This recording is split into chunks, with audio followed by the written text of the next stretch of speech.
In today's video, I will be talking about the client pipeline part of the system.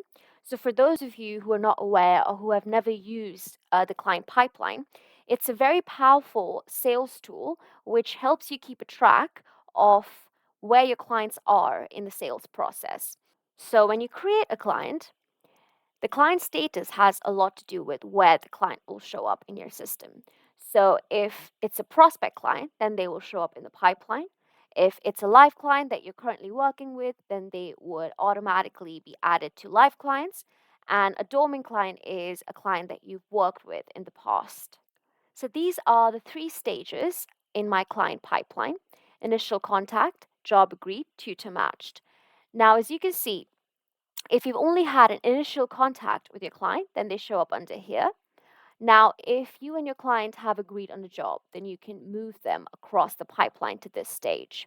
Or if you've now matched Jonathan with the tutor, then you can move Jonathan to tutor matched.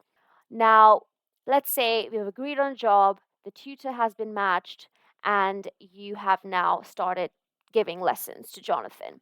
Then Jonathan can be marked as 1.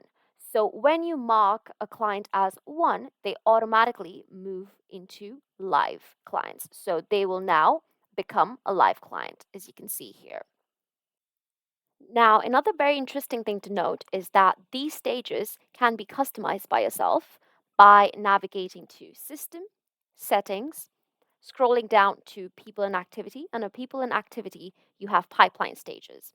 And here you can edit your current pipelines. You can even add a new pipeline if you wish, and so on and so forth.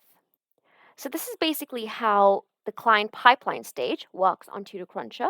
It's a very, very helpful tool for your sales team, and I would definitely recommend using it. If you have any more questions on this, then please feel free to reach out to us.